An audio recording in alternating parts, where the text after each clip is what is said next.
flan au fromage blanc, ail et fines herbes. Bonjour et bienvenue. Voici une nouvelle recette. Alors, elle n'est pas difficile et étonnamment, elle répond à une demande qui vient d'être faite dans le groupe de cuisine Phoenix Cuisine Pratique.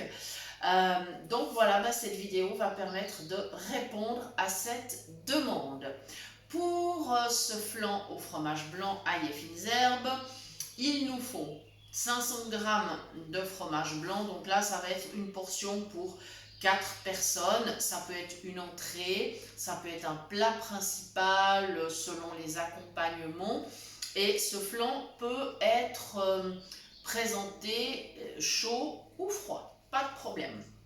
Donc, 500 g de fromage blanc, 4 œufs, il faudra du sel et du poivre et des petites herbes. Alors, de l'ail évidemment, et oui, ça c'est certain, de l'ail plus des petites herbes.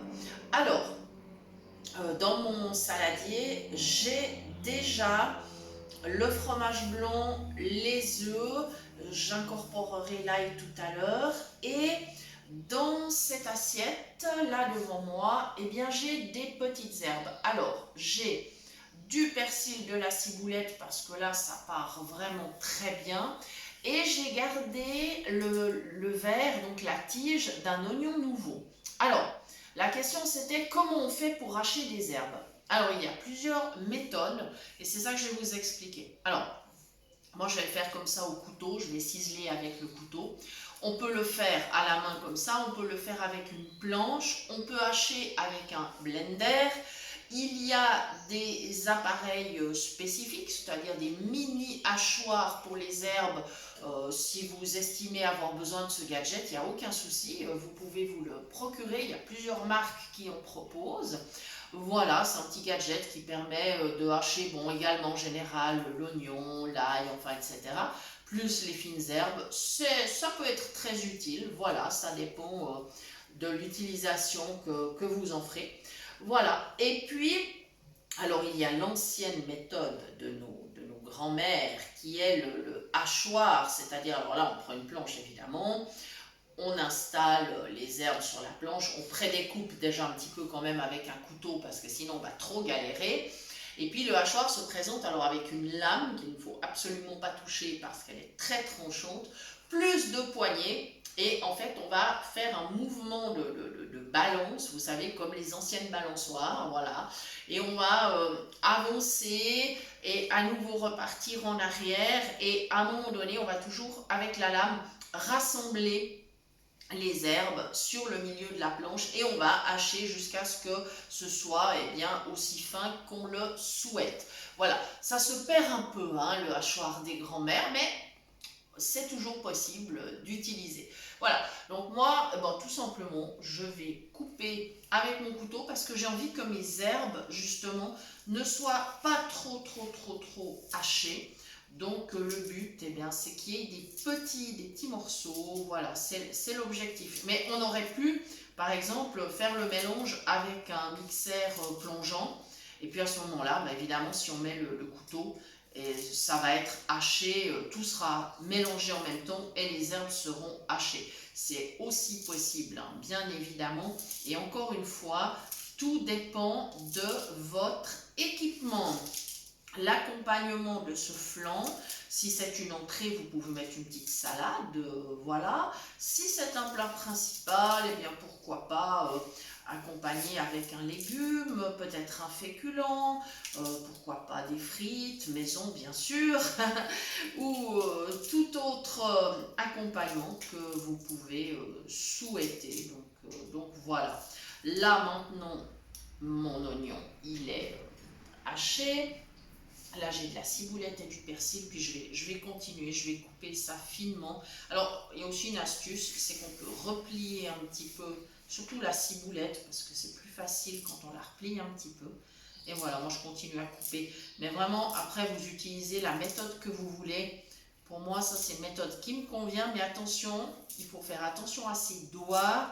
Et le couteau, j'en ai un avec une scie, des dents. mais il n'est pas trop tranchant, parce que sinon on y laisse un petit bout de doigt, c'est pas idéal. Dans le flan, c'est pas, ouais, c'est pas très bon, quoi. Voilà, puis ça fera pas plaisir aux végétariens, alors du coup, voilà, on y va, c'est presque terminé. Il va me rester à mélanger salé, poivré. Je vais vous expliquer encore une autre petite astuce pour la cuisson. Voilà, comme ceci. Voilà, on y est. Je vais vérifier s'il me reste encore des herbes dans l'assiette. Oui, un petit peu encore. Là, voilà. Oui, voilà. Il ne reste pas beaucoup, mais Non. on va s'en servir. Voilà, ça donnera du goût. Voilà, et voilà, c'est parfait. Ouais, c'est tout.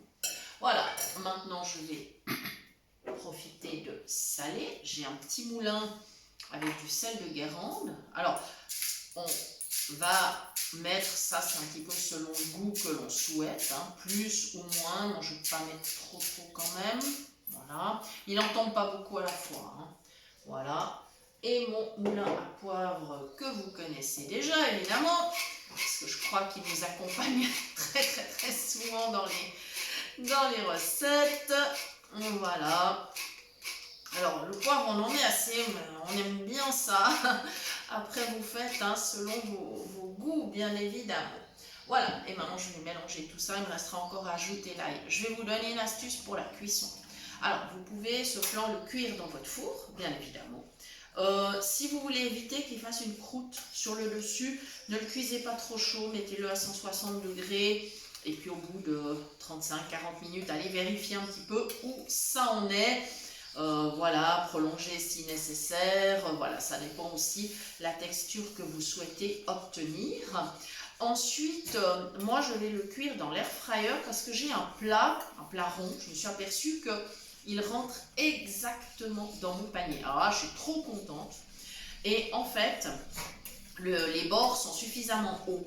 Alors ce que j'ai fait, pour pas risquer en fait un transport malheureux du plat, je l'ai directement mis dans mon air fryer. Enfin, c'est un plat en verre, c'est plutôt un moule, je dirais. Il est vraiment en hauteur, mais il convient parfaitement au panier.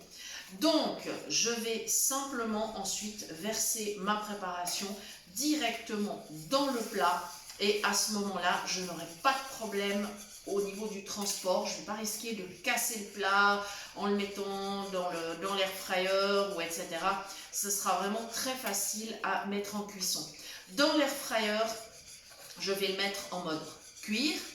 Et je vais régler donc à 160 degrés. La cuisson sera plus courte que dans le four. J'aurai pas forcément une petite croûte sur le flanc parce qu'avec l'air fryer c'est moins fréquent. Donc voilà, je vais le laisser environ, je dirais 20 minutes. Et j'irai contrôler, j'irai voir où on en est. Et à ce moment-là, eh bien, on pourra voir si la cuisson doit se poursuivre ou non. Je pense que ça sera certainement plus ou moins cuit. Voilà, on gagne quand même du temps avec l'air fryer, mais vous faites exactement comme vous voulez. Avec le four, ça convient tout à fait. Voilà les amis, je crois que j'ai vraiment résumé toute cette recette. Et j'espère que vous allez vous régaler. Et dites-nous quelles petites herbes vous avez mis dans votre flan, ou si vous avez modifié l'assaisonnement. Voilà, on sera toujours très content de connaître vos variantes. Donc les commentaires sont là pour ça. Voilà, à très bientôt pour de nouvelles idées cuisine. Merci.